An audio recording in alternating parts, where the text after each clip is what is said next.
welcome to my channel Tech Talks. Today we are going to start a new series, Learn Python. So in this you will be learning the basics to advanced concepts. So this is the first episode of the basics. So basics will comprise of 10 episodes. First being the basic architecture, you will learn about variables, you will learn about arrays, all those concepts in the basics. Also, I'll be doing a live session on Python programs. So let's jump start. Okay, what is Python? Python is an object-oriented programming language. It is a very structured and integrated language. Python is very efficient in terms of compilation, as well as the code modules are interchangeable with each other instead of writing a linear one single list of instructions. Python can contain multiple modules and can be called in each of the modules independently. That is the advantage of Python. Python programs are really fast and it uses the resources optimally, and it is more secure, and it is robust, is interoperable. So let's move into the next slide. Let's start learning about the basic architecture of Python. Python code is translated and the syntax are checked for validity. Remember, all Python code doesn't end with a semicolon. Instead, the compiler looks for indentation. What is indentation? When you write a set of codes, if you are writing some conditions and inside the condition you have to give a tab. Suppose you are writing if statements. To begin writing statements inside the if, you have to have a tab after if. So that means the compiler looks for indentation for all the conditions and the loops, and the beautification is based on the indentation, not on the curly brackets. In Java or C++, we use curly brackets. Here we use a tab. So it identifies tab or space for compilation. Okay. After the syntax is validated and checked, it is converted into bytecode. You know what is bytecode? So once the compiler compiles and it converts that into a bytecode like Java.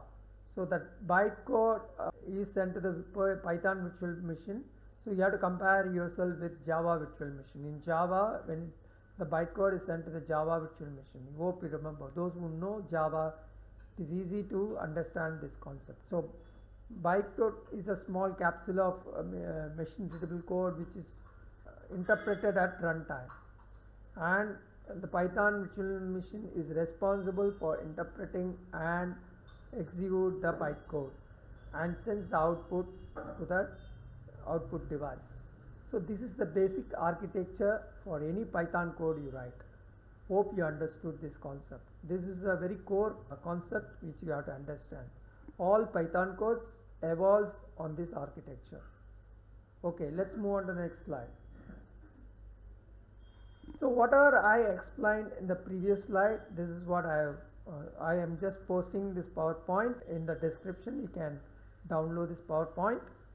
So interpreter reads the Python code or the instruction, then verifies the instruction whether it's formatted as per the intents, like tabs, everything is properly given.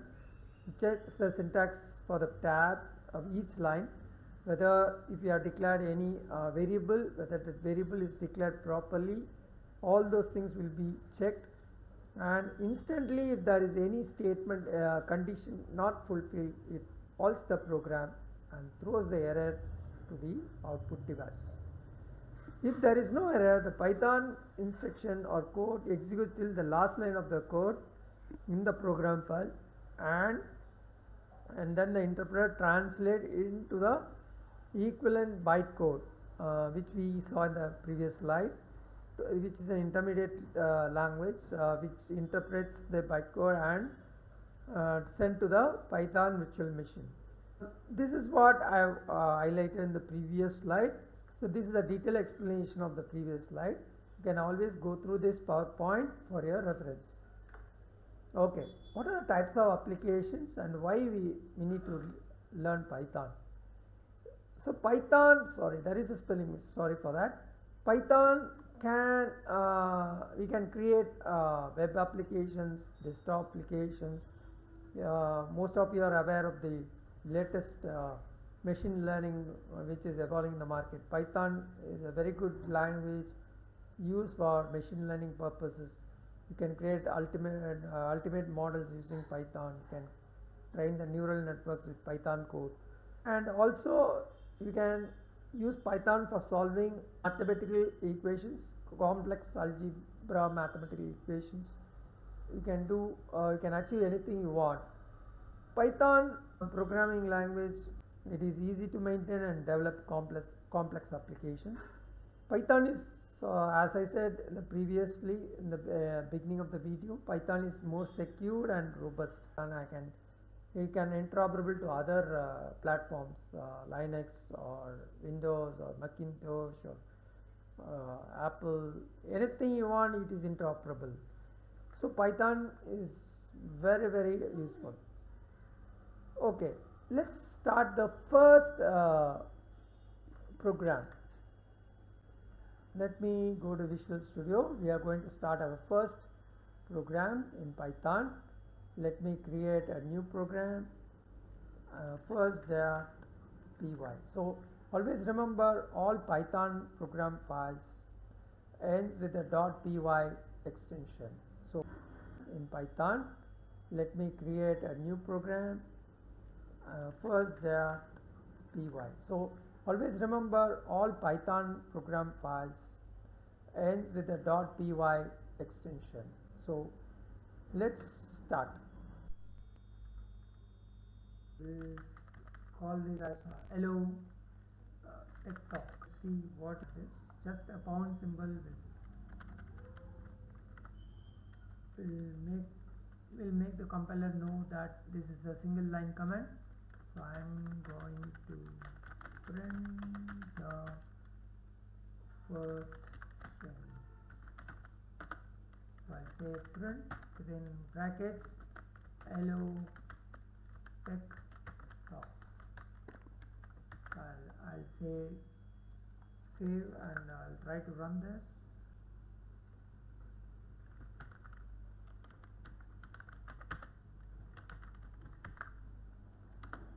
So this is how I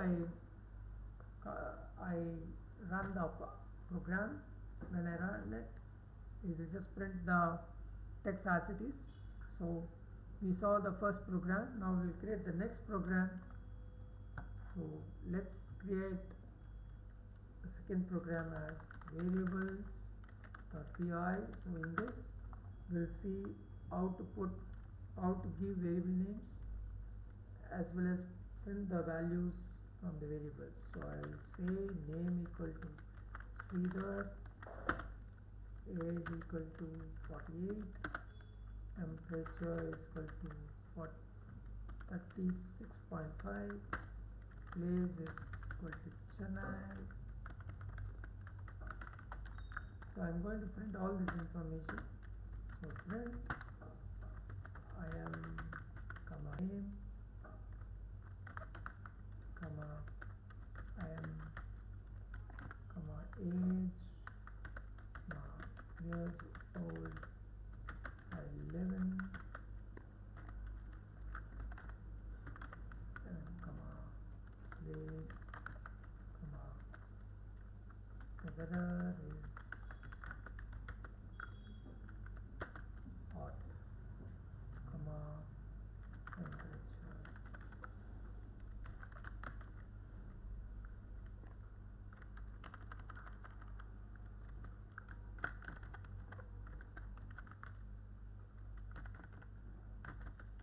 So let's run this program and check how it works. Okay, so I'll do Python variables.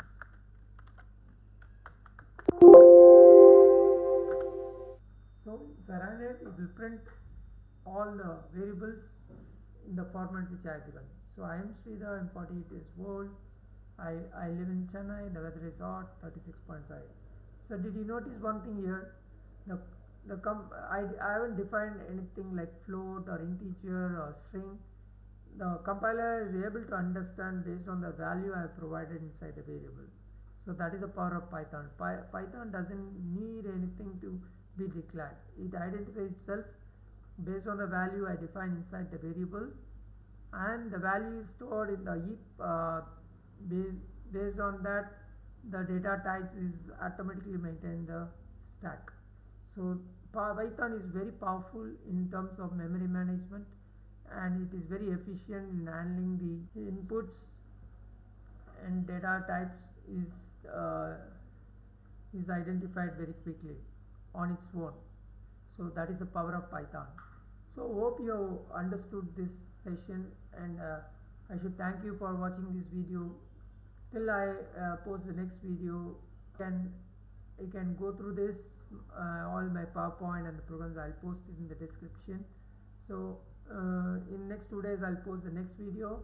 So our learning process continues as per the order in which Python is defined, is created, so that you will be able to develop complex applications after learning the entire course.